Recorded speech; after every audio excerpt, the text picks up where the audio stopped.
Welcome, welcome, everybody. Happy Friday. It's Nia, and it's time for our Friday feature where we feature a Black Muslim girl or woman every Friday live, and we have a conversation about what they're passionate about, what they're working on, their profession, issues that are very much important to them.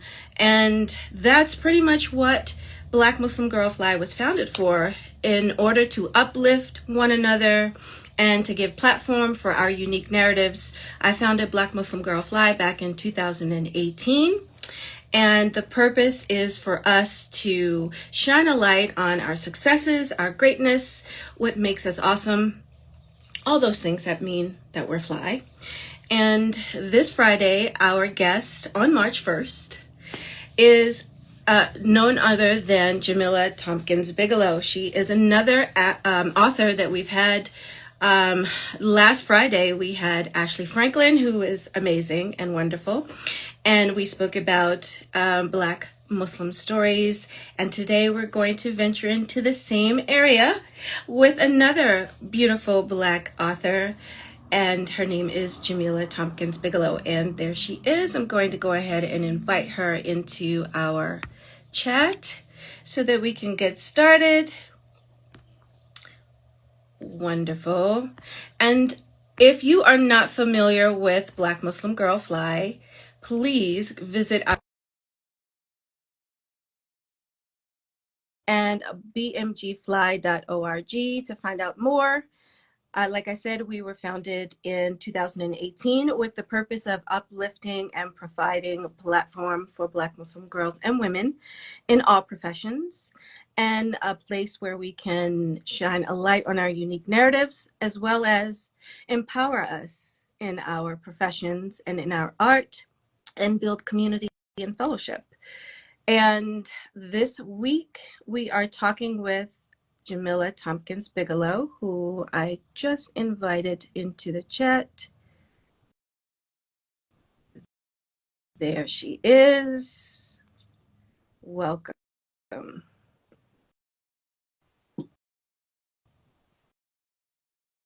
Today, we're going to be talking about storytelling, the importance of shining a light on stories for Black Muslim people, mainly children.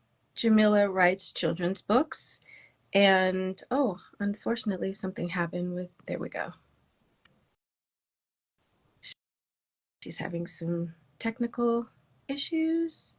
That's what happens lives, but Am I on finally? there you are. Welcome, welcome, Alhamdulillah. Assalamu That's how alaikum. it goes. Wa alaikum salam. Technology.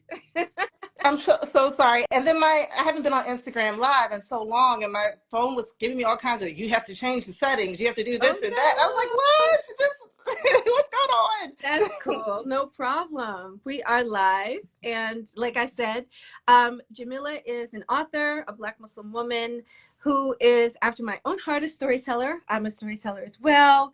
And why don't you just introduce yourself to everyone? Tell us who you are, where you grew up, and what you're doing now. Sure. So I am a children's book author, primarily writing for the youngest kids, so picture books, ages 4 to 8, but also some for slightly older kids, but pretty much elementary school age. And I write children's books that really center Black Muslim children. That's really my whole mission. And I come to this work through being an educator. So I started out as a high school English teacher, so for the older kids, and um, just and as an anti-racism, doing anti-racism curriculum writing and all that and having kids myself, all that kind of combined to becoming a children's book author. So it's a weird story, as people don't really understand how that all worked together, but it does, and I could go on and like even tell you like how all of it fit together. But I tell people that I am from Philly. But the truth is that Philly is the first place that my family really kind of settled when I was a kid. So when I was little, we were moving around a lot, a lot primarily around the DMV area. We were moving around a lot, and it wasn't until I was about 9 years old that we kind of just stayed in Philadelphia. And so, I consider myself a Philadelphian, but people like you're born and raised. I'm like, well, I chose from many different places, but I claim it. So yeah, that's who I am. Wonderful. Wonderful. And, a couple of folks we spoke with, including Ashley, are from the DMV area. I don't even like to say that, but, because I'm from Baltimore. I wore my Baltimore t-shirt today. I lived in Baltimore briefly, so I mean, I have that experience. So, yeah, no, but Philly is like a hop, skip, and a jumping away. And each place has its own culture. And, it's so cool to see that in different stories. So, like, for example, what's your favorite story that you've written that reflects kind of like the community where you grew up? I don't know if I would say favorite, but I think a story that has, because I always tell people I don't have a favorite book that I've written. They all come from special places, and from very different places sometimes, from my own spirit, from my life. Mhm. And so for me, they're like, I love them all for different reasons. They're important for me for whatever reasons, Right. right? But I think Abdul's story captures the the Philadelphia feeling, the love that I have for Gotcha. Philadelphia, the most of any of the books. Because it has certain things, has certain elements in it, like water ice, Broad Street, and the guy with the bean pies on Broad Street, and things like that. Um, and the kinds of communities and neighborhoods that I grew up in once I was in Philly, like what I actually saw, it was like a reflection of that. There's a character in the book called Mr. Muhammad, who's a writer, and he tells a story about a block that is very similar to the one that I grew up knowing. So, That's wonderful. And I love the fact that you spoke about how your stories come from your spirit and, growing up in that community, highlighting a storyteller in the community you grew up in. It's just a way to show full circle like that influence that, you've experienced yourself. So I appreciate that. But yeah, tell me a little bit about BMG Fly. BMG Fly, what it means to you and how it shows up in your life and in your community. I think it means being as authentic as I can be, and encouraging others in their authenticity.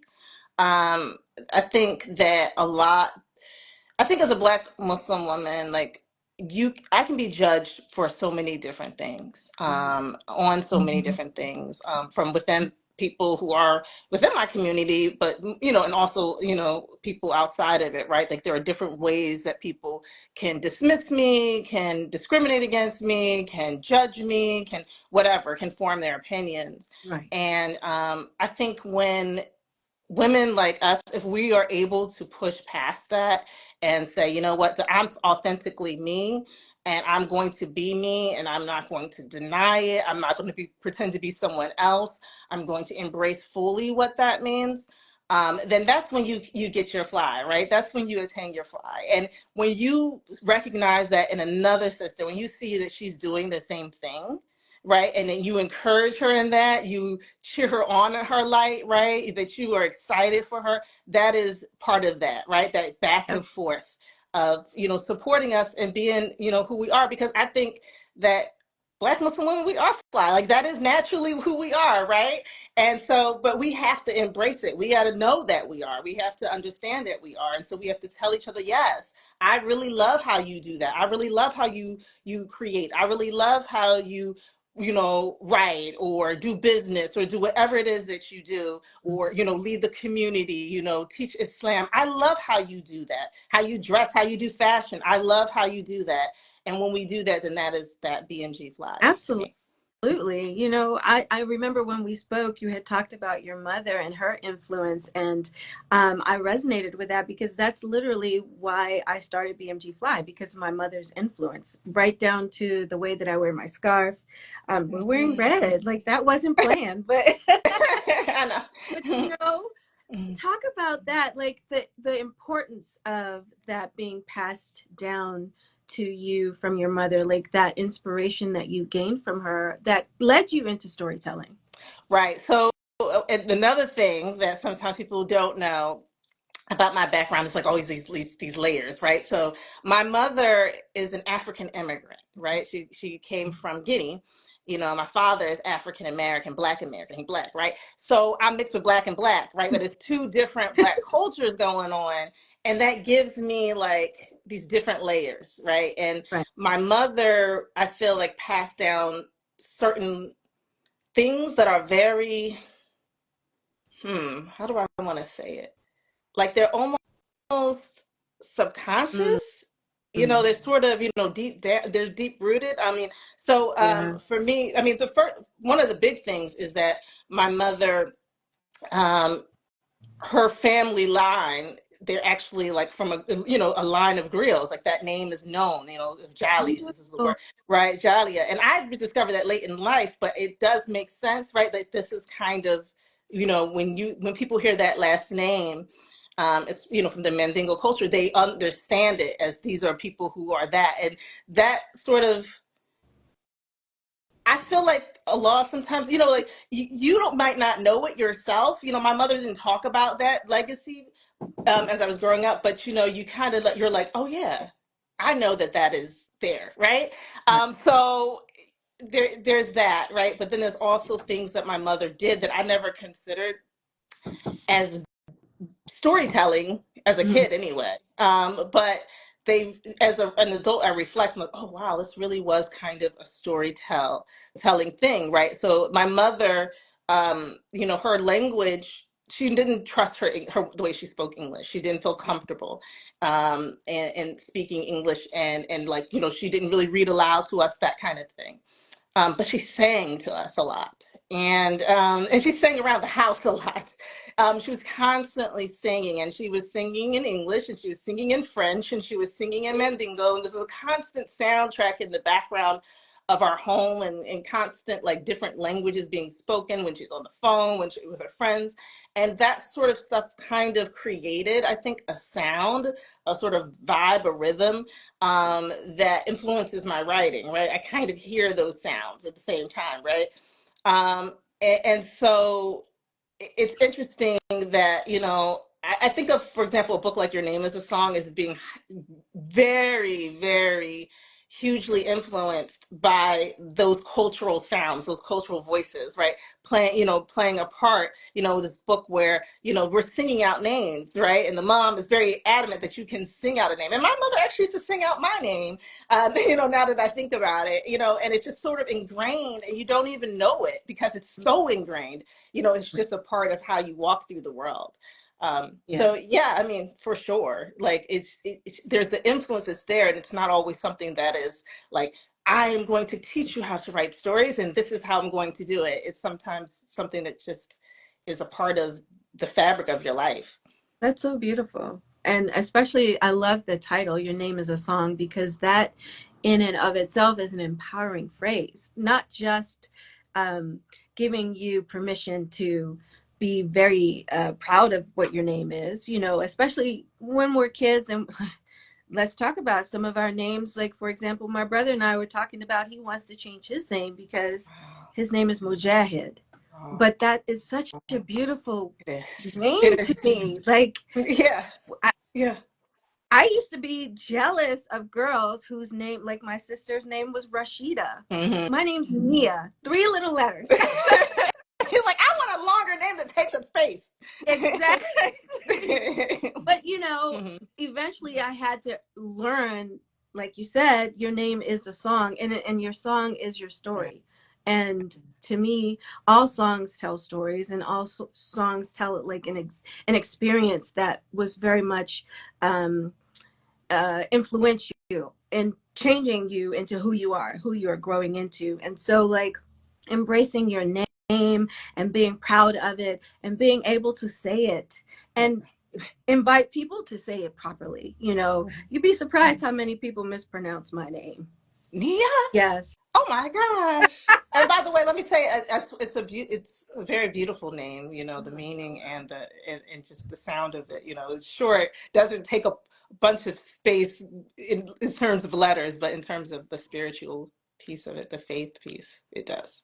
I appreciate that. I appreciate that. But growing up, I took it for granted that I was always going to have people around me who had the same culture and the same, Mm-hmm. everybody was going in the same direction, and we, encouraged one another. However, once I got to middle school and high school, that was my first foray into public schools. Oh, And that was when I girl. was faced with, oh my God, like Hmm.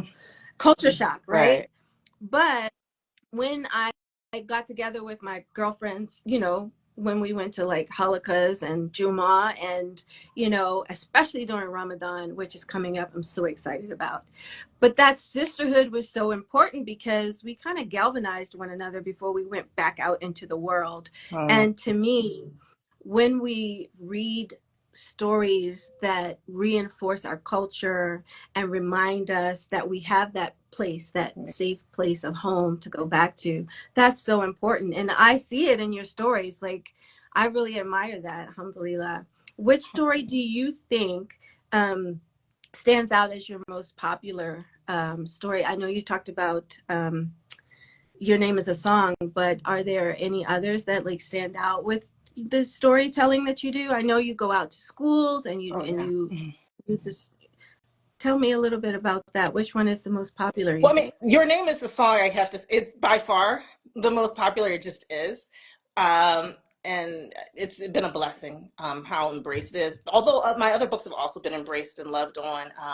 Can I talk to you about this one? Actually, 'cause something you said, actually, this is a new one that's coming out soon.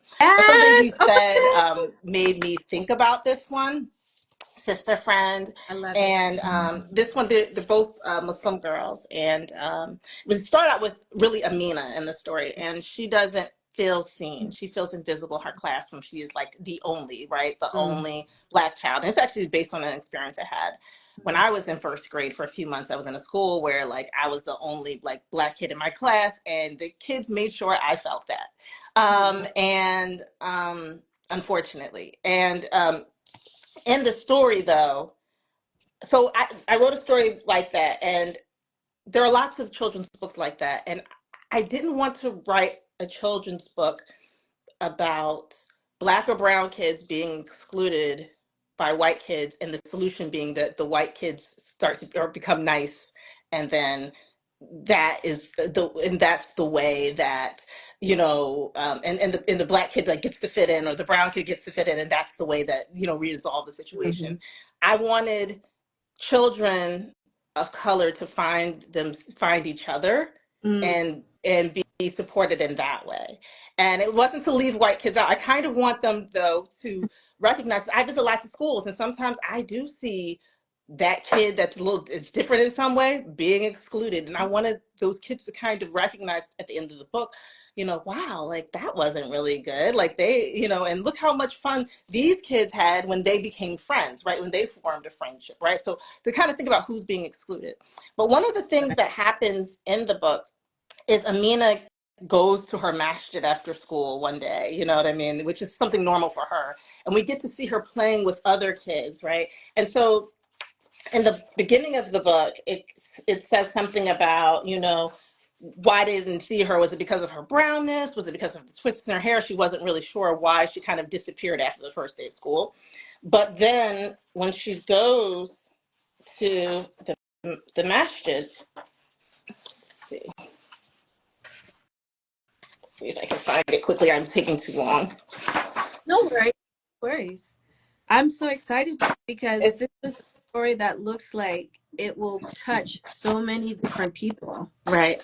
Oh, thank you. And well, so here's what I wanted to show. Like it says, one of Amina's favorite places was masjid on family nights. Here, she never played alone. Here, there were endless browns. Here, the other kids saw her. Here, she was a star, right? And so it shows her getting to play with the other kids in the masjid. She's wearing her timar. She's getting, she's having fun with other kids, and they're seeing her.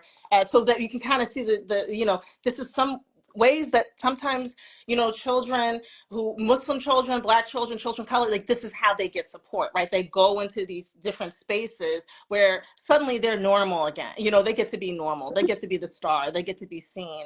And, and also just to kind of have that moment of support for the kid, the reader that's reading the story. It's like, wow, she's so alone. And oh, but there's a place too that she gets to go and get supported, That's right? so wonderful. I love it. And the fact that you said it comes from your own experiences, that's so important, because there's going to be a little girl who's going to read that book and see herself in that. And that same experience that you had, she's going to feel like she's less alone because of that. And I love that. That's literally the power of storytelling. And it's not only that, but bringing people together. And I've said this so many times that my favorite ayah in the Quran is the one where Allah says that He created us into nations and tribes so that we would know one another. And I believe wholeheartedly that's about storytelling, because how else are you going to get to know one another without telling your story, like, and all these different cultures. And I love that story. When does this book come out? It comes out May 7th.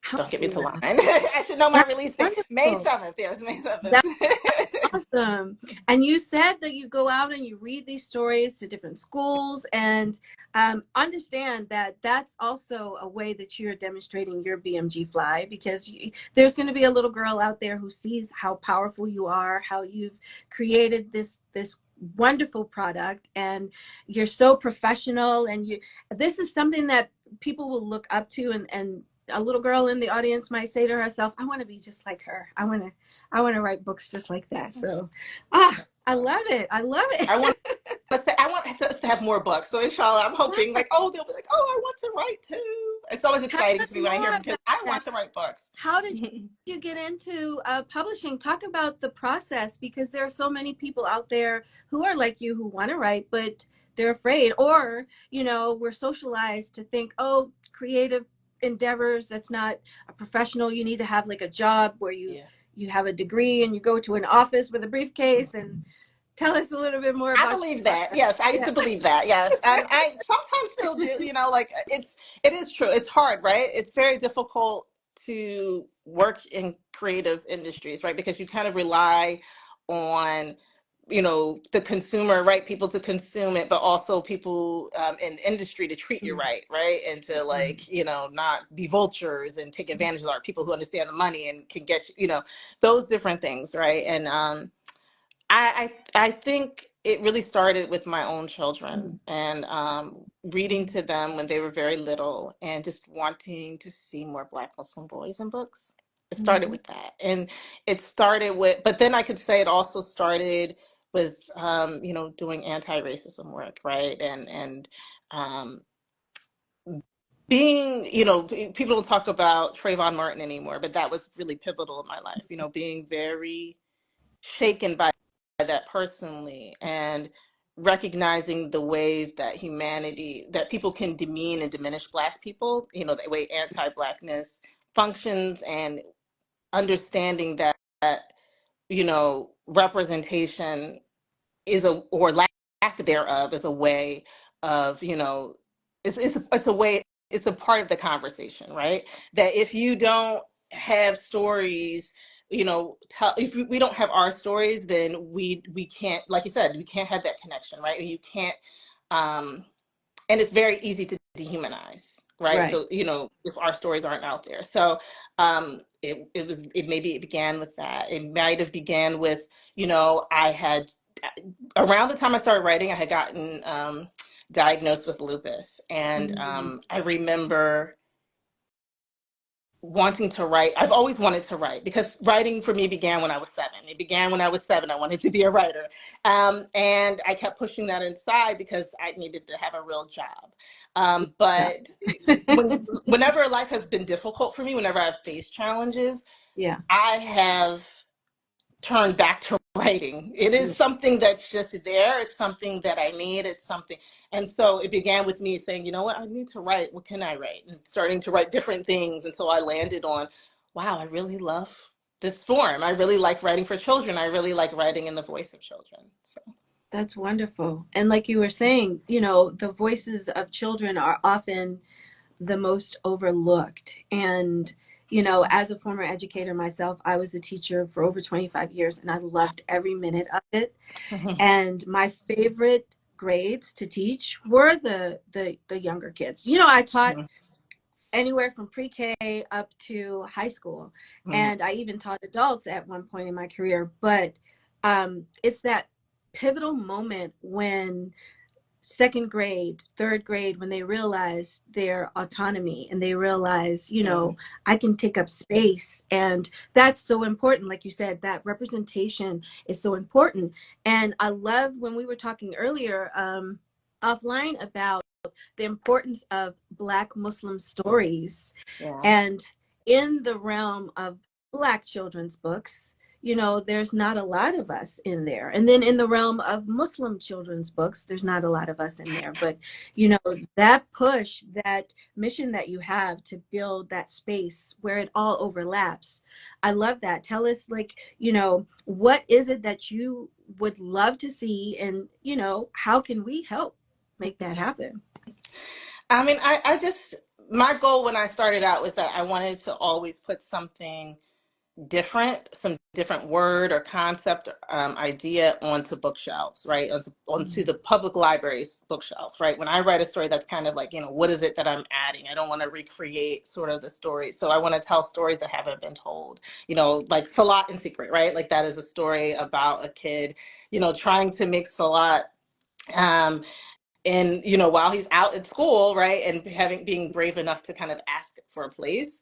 And that for me has always been kind of a private story, for Yeah. Muslims, right? And so I'm always kind of pushing myself, to put out the stories that, you know, aren't being told. Or like I said, I kept seeing so many stories of Muslim kids who, especially, you know, not always Muslim kids, sometimes other Muslim people of color, but who were sort of being excluded from friendships, right? And this is, you know, in children's books, from the picture books for the young babies to like the ones that are YA, they're being excluded. And so, you know, the solution is to, like, you know, teach white people that we are human too and we're just as good. And I got tired of this. Like, no, we don't always have to tell that story. Sometimes it's Exactly. like, no, y'all don't want us, but y'all missing out because we're gonna make friends with each other, That's right? right. Like, you know, like that's I it. love it. So I think I don't know. I don't even know what I need. What do I want? Because you asked me, that was the second part of the question, is like, well, what do I want for everyone else? I mean, I think just to kind of, I think when and this is not just for myself, but for authors in general, when you see an author pushing the envelope and trying to do something different, and even and it's unusual in the space, it's not something you've seen, you know, so being someone who encourages, right? Being that it kind of goes back to our conversation about that BMG fly, right? Like that you sort, I see you, I see what you're doing, I see that you're doing that different, you know, leaving those positive reviews, getting excited for, don't just get excited for the book that's kind of, you know, we're used to it, we've seen it so many times, you know, these different kind, you know, and maybe they feel comfortable, maybe they feel good, and that's fine if that's what you know, you see a book and it, you know, feels comfortable and familiar, like a, you know, an old sweater, love that on that book too. But also when you see authors taking chances, when you see them doing, you know, talking about things that just aren't talked about, you know, uplifting with those reviews or those comments on like, you know, on posts, social media posts, like that means a lot. That means the world. And the reviews especially are important because that pushes the book too. So definitely that. I mean, if you want to buy a book, hey, you know, my books are available wherever That's books right. are sold. That's right. But I love that. You know, the fact that you want us to write reviews. A lot of people shy away from it, but like you said, that's the way that the book gets, you know, pushed, and there's more folks getting their eyes on it. So that's so important. But there's another author who I've read who wrote a book, like you said, stories that we don't get to see much. Layla Sabrine, she wrote a book about these young Black girls during the time of 9/11. So that, like, those kinds of things need to be put out there, and then more eyes should be on them. And what can we do as readers? I mean, I'm a big fan of going to the library because I grew up as a Yeah. library kid. But I do ask librarians, can you get this book? Can you get this book? That's something that That's important, and it's taking out the book. Look, so Ashley Franklin, like she is, I love her, right? And let me tell you, okay, this sis will like text me. I'm gonna go check out your book. She don't need to check out my book. She has my book. I sent her my books. Like we sent each other signed copies of her. Like she has my books, but she will go to the library and go check out, an author's book that she's friends with, just to keep it in circulation. Because what you do when you check out a book is that you create a demand for the book, right? And the librarian needs it, and that goes into budgets and things, and thinking about, well, what do we need more copies of, and things like that. So she'll be like, you know what, I'm just going to check out your book and drive around with it, like, like, and it's just like so funny to me. But it's that sort of thing. You don't necessarily have to buy. That is very, very helpful. If you have it and you want to support in that way, do it. But you can also do things like check out the book, like suggest the book for your kids' schools, for, in the neighborhood schools, things like that. Reviews are so, people think it's not important. It is important. It's incredibly important. It boosts the book, the visibility of the book. If you have a book and you checked it out from the library and you loved it and you can't afford to pay for it, put it on social media. Like, this book, I love this book. Increase the visibility of the book. You're doing that marketing work for us that, is really hard to constantly do on your own. It's hard to keep saying, buy my book, when you feel like you're the only one who's saying it. But when other people are saying, you got to get this book, that is like such, it's so heartwarming for me. It's so heartening for me when I see that, like, oh my gosh, like somebody is like really pushing my book, and maybe I know them, maybe I don't know them at all, and they pushed my book in this way, and shown their support that way. So that's wonderful, and definitely gets people, not just, especially on social media, gets people talking, right. and not just like the big signing Right. events, or because not always are those positive. I do want to bring up, there was a recent situation where you had a reading and it Mm-hmm. didn't go well, and I saw that on social media. Mm-hmm. And I feel like it's very important for us to mention that, because the more people who know about that's happening, us as the audience, us as the consumers, we can rally against that. We can say things out, speak out against that on social media and within our community. And would you like to talk a little bit more about that, or do you want to just let people know that something happened with regard to? Well, I mean, I'll talk about, I mean, basically, a lot of authors like myself have had events Mm, canceled because we have spoken about Palestine. We have spoken about Palestinians. Um, and it could be, and it's just, they, I just I'm not going to say everything. I mean, I think that it, it is very hurtful, right? Like, that you cannot say something as simple as, um, you know, you cannot just show basically images, right? You cannot just share information about things that are happening, that are widely reported, that are undisputedly, like, these are things that are happening, right? And right. that to do that, then you can be sanctioned. And there are a lot of voices that are silent. I called out even, Society for Children's Book Writers and Illustrators on my feed. And that has been that's an organization that's been very helpful to me, very supportive of me. They just gave my books a lot in secret award. So it was hard to kind of say, yeah, but you're supposed to be an organization, all about, uplifting children, Mhm. right? And children's book writers to do that, right? To tell stories for them. And you're supporting this story about, a Muslim kid taking a stance, um, for himself, being able to speak up for himself, right? You're supporting this kind of storytelling, and, and even in the story it says, sometimes, bravery comes with shaking, right? And he has to say something that's difficult, right? And yet you can't say, even to like acknowledge that something like that is happening overseas, um Right. because because it's just too controversial to just say that. There's something Yeah. happening there in that area, and it isn't good for Right. kids. You know, you know, even on a basic level, like, you know, like to even acknowledge it. And so, I mean, we continue to work. We make clauses, you know, that make sure that that stuff can't happen. Right. But we keep pushing because I feel like that is part of my job, and especially I can't be making money off of writing about Muslim kids, and I don't speak out for Muslim kids. Like, it just doesn't make sense for me to me. So Absolutely. And what was the name of the book that you were just referencing? I want people to go and oh, read your books. thank you. So this is Salat in Secret. And so, yeah, so this is the one that, you know, and it won the Golden Kite Honor Award. It won the Muslim Bookstagram Award. You know, alhamdulillah, it's very celebrated. This was a very, like I said, like a book that I had to be brave enough to write, you know, and I think that that's kind of the thing that I try to do, is push myself to write the books that are kind of scary for me to write, that make me kind of uncomfortable to write.